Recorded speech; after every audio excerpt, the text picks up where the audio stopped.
warm welcome. I'm your host Aditi Singh and you're watching My India. The India-US relationship built on mutual respect and cooperation is entering a crucial phase as both nations navigate tariff challenges.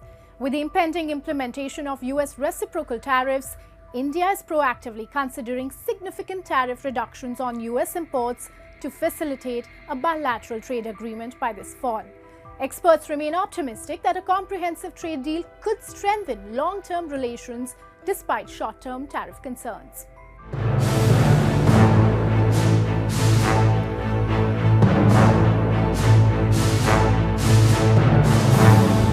Over the years, India and the US have forged a strong economic partnership.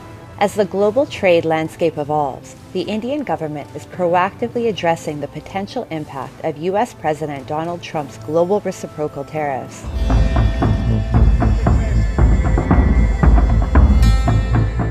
An internal analysis by India suggests that the recent US tariffs could affect 87% of its exports to the US, amounting to approximately $66 billion.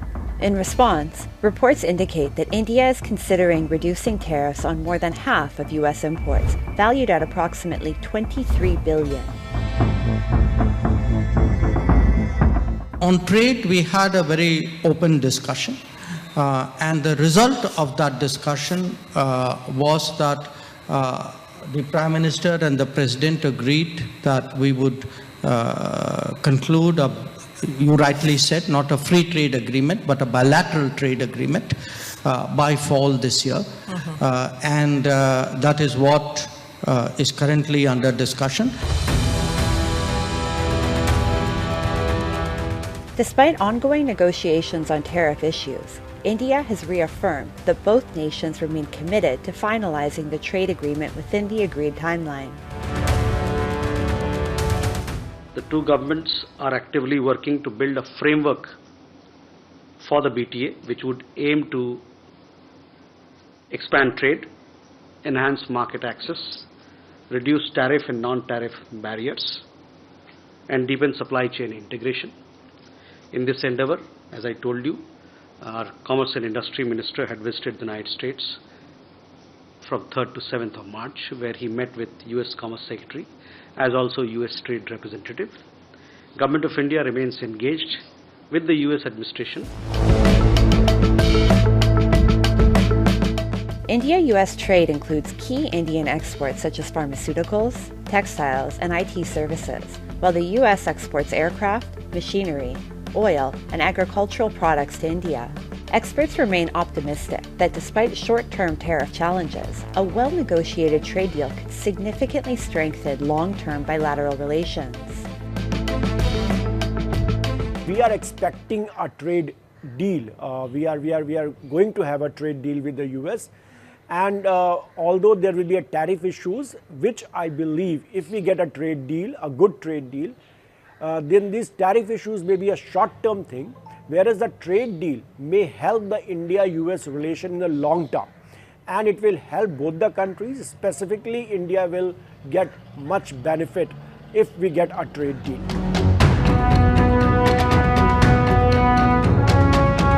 India remains committed to deepening its economic ties with the US while strategically navigating potential trade challenges. A recent S&P Global Ratings report suggests that Trump's reciprocal tariffs will have a limited impact on India due to its robust economy and relatively low reliance on US trade, with exports making up just over 10% of its GDP.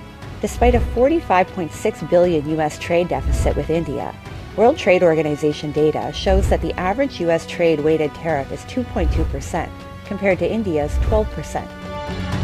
During Prime Minister Narendra Modi's US visit in February, both nations agreed to initiate trade discussions to resolve tariff disputes. As India and the US engage in trade negotiations, experts emphasize the importance of reassessing trade policies in an evolving global economy. When we adjust our trade issues with the US, we also have to adjust with other countries. And not only India, other countries will also make certain adjustments.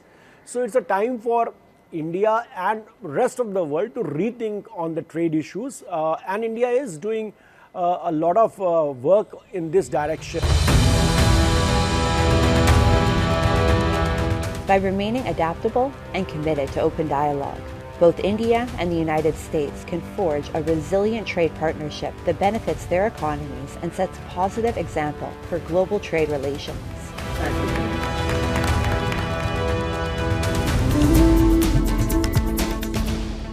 India's rising per capita income is transforming interior decor, driving demand for elegant residential and commercial spaces. This surge has revitalized woodcraft, merging traditional artistry with advanced technology to create intricate designs. Seizing this momentum, global manufacturers of woodworking machinery, tools and technologies have a prime opportunity to innovate and expand in this thriving market. Crafting a blueprint where every curve and cut celebrates wood's natural beauty, design is now evolving into sustainable artistry.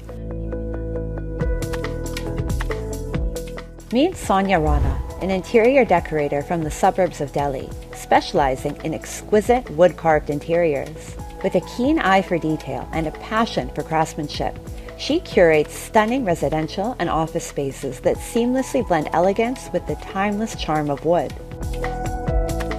Wooden industry में इतनी machineries आ गई हैं कि आप carpenter का use उसमें कम हुआ है और मशीनरी के थ्रू वो प्रोसेस बहुत फास्ट हुआ है, क्लीन हुआ है और वो कॉस्ट इफ़ेक्टिव भी हुआ है। तो मशीनरी यूज़ करने का फ़ायदा सबसे बड़ा है कि वो कॉस्ट इफ़ेक्टिव हो जाता है, वर्क बहुत फास्ट होता है। Shweta Tulo recently designed her residence with a strong emphasis on wooden interiors. Her priority was to achieve an elegant look for her flat by incorporating modern, intricately crafted wooden elements. Kitchen का designing हमने completely wood के basis पे ही करना था। We had used rubber wood और मेरा main ये था कि मुझे डिश वॉशर भी लगाना था और एक बार यूनिट बनाना था किचन के अंदर। तो बेस्ड ऑन दैट ये डिज़ाइन हमने किया हुआ है। Mostly you can see these are the rubber woods what we have used.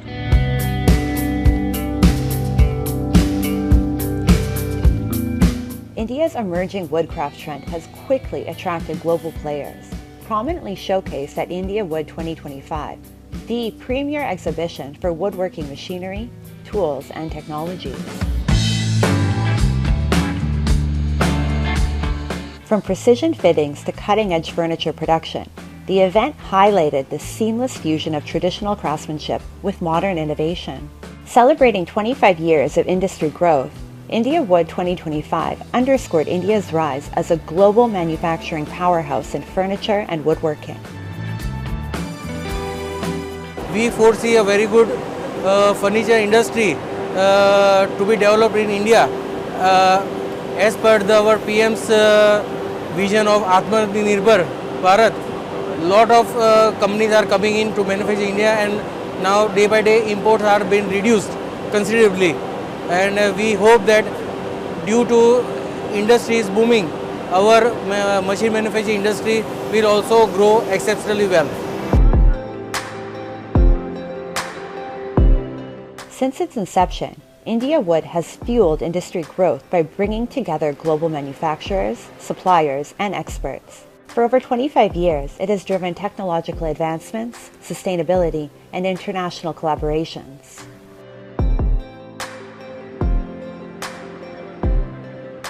We are the only ones who are producing the smallest machines up to the biggest machines in-house in Hall in Tyrol.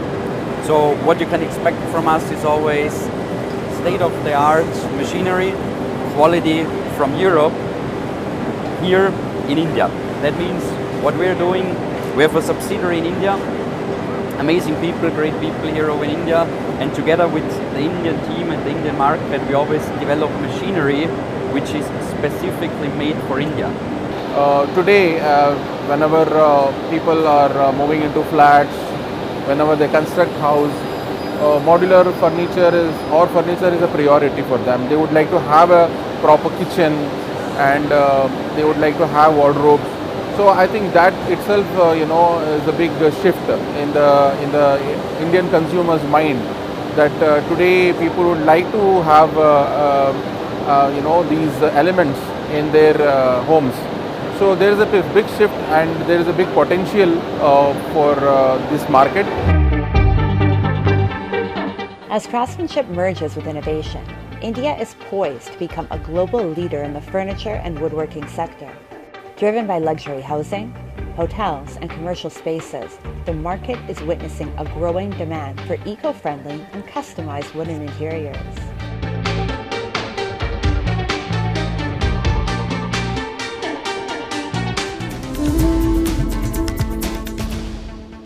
Manipur came alive with joy and unity as Meitei Pangal Muslims joined the global celebration of Eid ul-Fitr.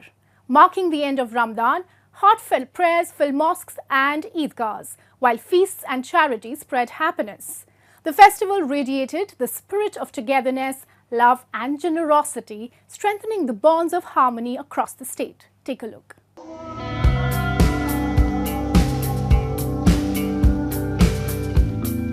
As dawn broke across the nation, the air was filled with the echoes of Eid ul-Fitr prayers, marking the end of the holy month of Ramadan.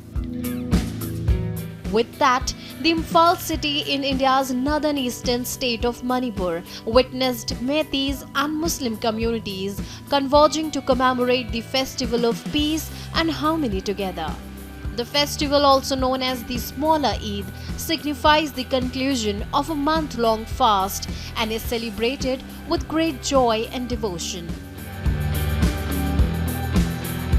Manipur में हम लोग का जितना भी community है, मीतई है, यहाँ में ट्राइबल है, कुकी है, मतलब नागा है, जितना भी हिंदू भी है, ये सब हम लोग साथ में आके घर में खुशी मनाते हैं.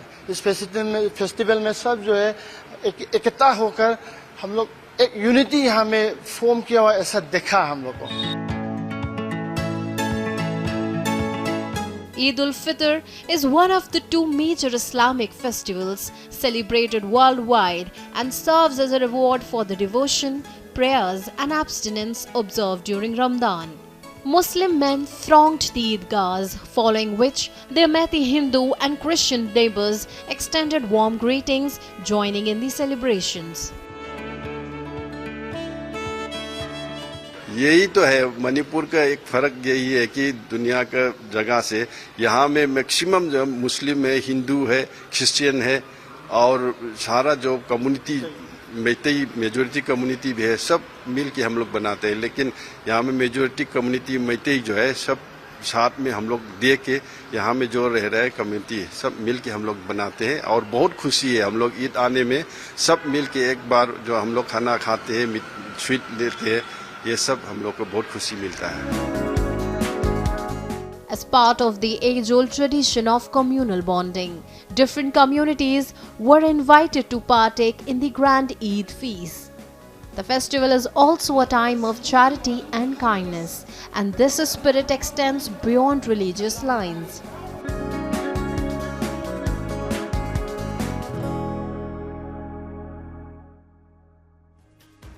Now, let's delve into World in Focus, featuring the latest global developments and events shaping our world.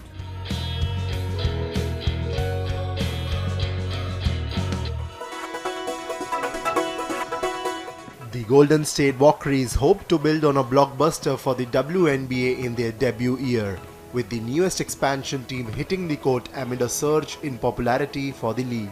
The Walkeries will tip off in May after a pivotal 2024 regular season for the WNBA, its most watched in 24 years, with attendance hitting its highest level in 22 years, averaging 9,807 fans per game compared to 6,615 fans in 2023.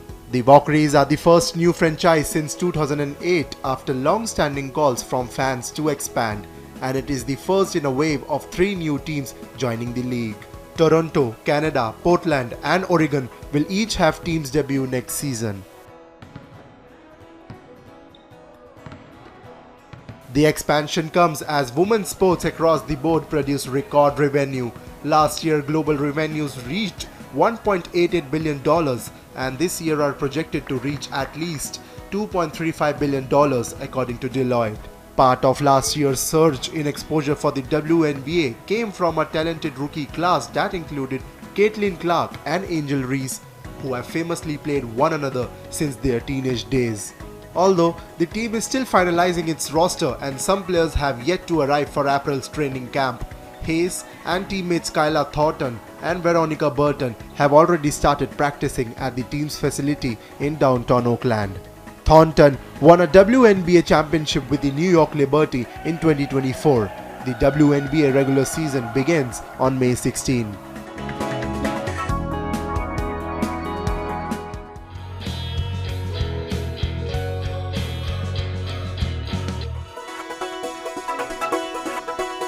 A brilliant red diamond, one of the rarest gemstones on earth, was unveiled, the newest addition to the gem collection at the Smithsonian's National Museum of Natural History. The 2.33 carat Scarlet Stunner is part of the Winston Red Diamond and Winston Fancy Colored Diamond collection. The showpiece of the collection, the ruby-colored jewel, is considered a 1 in 25 million sort of a find. Visitors to the museum will also have a chance to see the 40 other colored diamonds in the collection in shades ranging from teal to pink. The collection was presented to the Smithsonian by Ronald Winston, the son of famed jeweler Harry Winston. The new exhibit is located in the same room as another rare gem shared with the museum by the Winston family, the Hope Diamond.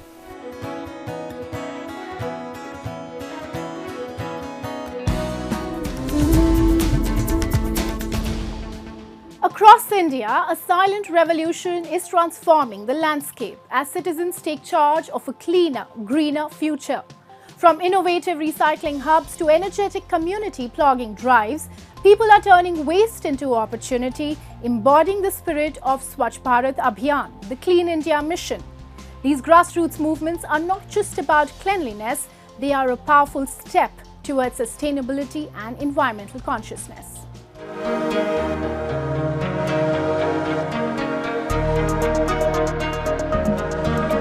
From recycling initiatives to plogging drives, communities across India are tackling waste management, proving that collective action sparks real change.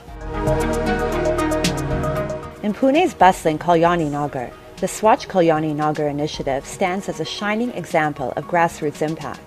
At its core is the Recycling and Reuse Center, RRC, a citizen-led effort that began with e-waste collection and expanded to address dry waste challenges faced by the Pune Municipal Corporation. So we started with e-waste, and so e-waste was collected, and we found a recycler who would take the e-waste and process it in the way that it is supposed to be processed. And we realized that there's a need for more than just e-waste.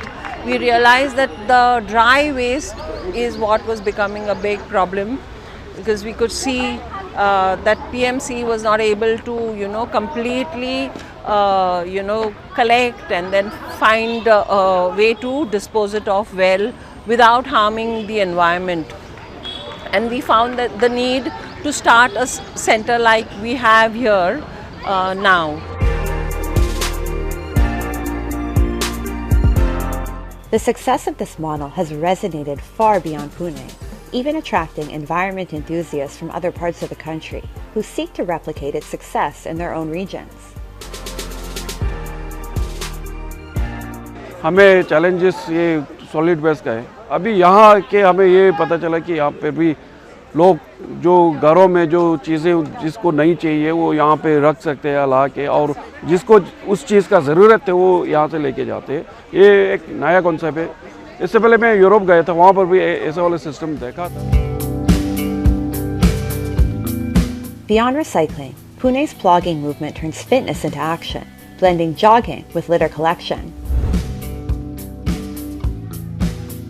These weekly drives, in partnership with the municipal corporation, ensure proper waste disposal while uniting residents in a shared mission.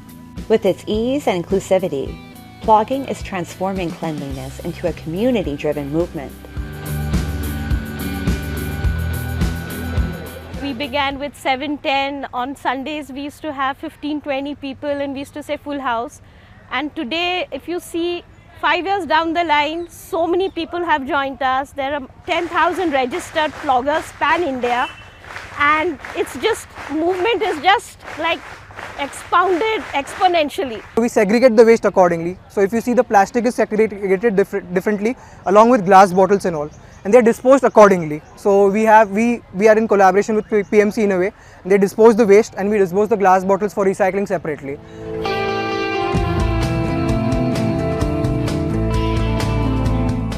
The success of Pune's initiatives underscores a vital truth. Citizen participation is the cornerstone of effective waste management in India.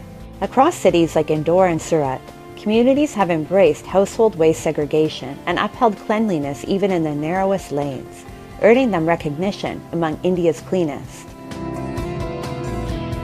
These collective efforts seamlessly align with Prime Minister Narendra Modi's Swachh Bharat Abhiyan, Clean India mission, which envisions a cleaner, healthier nation through sustainable waste management and active public engagement. These eco-conscious citizens are doing more than just cleaning streets. They're paving the way for a greener, more responsible India, one bucket, one plug, and one dedicated individual at a time.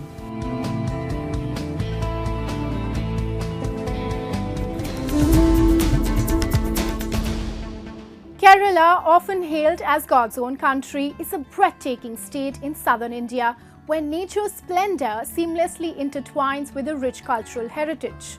Its tranquil backwaters, verdant hills and sun-kissed coastline not only captivate travelers but also position Kerala as a global hub for yoga and Ayurveda.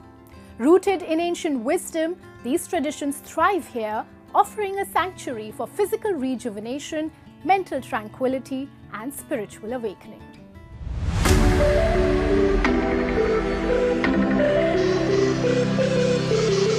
Kerala enchants with lush hills, serene backwaters, golden beaches, and a rich cultural legacy.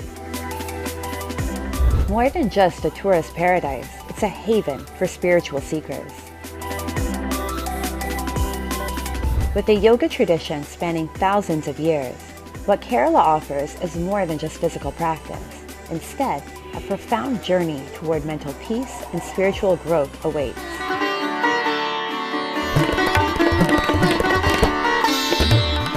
Renowned ashrams like Sivananda Ashram near Thiruvananthapuram welcome visitors from around the world, imparting the wisdom of yoga, meditation, and pranayama.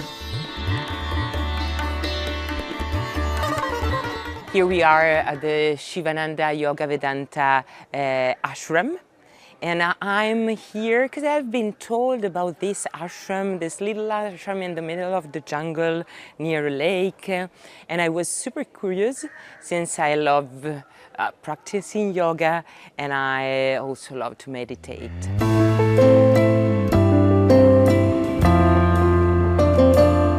Yoga instructors emphasize meditation and breath control for mental peace and balance. Their techniques not only enhance physical health, but also help reduce stress.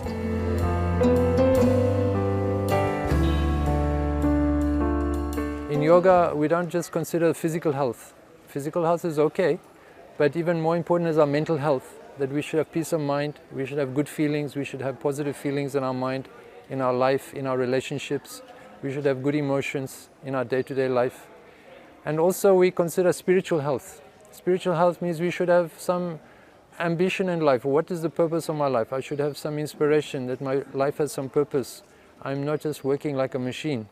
That there is some privilege why I'm a human being and where I can find real happiness in my life. That we can only find through spiritual understanding. So yoga gives us only, not physical only, but mental and spiritual benefits. Visitors from all walks of life unite in prayers, rituals, and shared duties, embracing harmony and simplicity. Kerala, along with other Indian states, draws yoga masters from around the world, spreading its ancient wisdom globally. I'm teaching yoga back in Japan. I'm running 3 yoga centers and a cafe, guest house with my husband in Japan. And I started to learn yoga from this ashram at 2006. And it's very important for me to come back here almost every year, to reconnect myself, or the main source of teaching, and also recharge myself. And that's why I'm coming back every year. I'm working abroad in Bahrain, where I'm in a Muslim kingdom. I'm teaching, I'm playing the role of a yoga teacher, which is very proud for me, because yoga have an Indian culture. So in a country like Bahrain, I'm teaching yoga. That's very new for them. Kerala is a hub for both yoga and Ayurveda, offering a unique holistic experience. Many resorts and spiritual centers integrate yoga and Ayurvedic treatments, balancing body and mind through detoxification and energy renewal.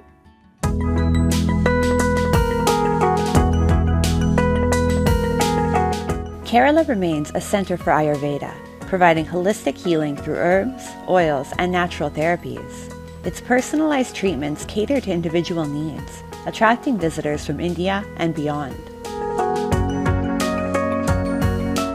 The message was really amazing because it was energetic and very nice, and the feeling was really good. And after, we feel really better.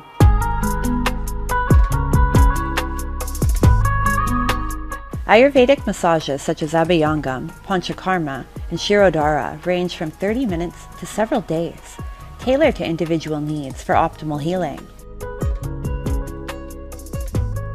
People from all over the world come here for the famous massage, different treatment, because it's purely herbal and there is no side effect at all. Kerala, a timeless haven of yoga and Ayurveda, preserves these ancient traditions while embracing their growing global appeal. Even today, Kerala continues to guide countless seekers towards health, harmony, and inner peace.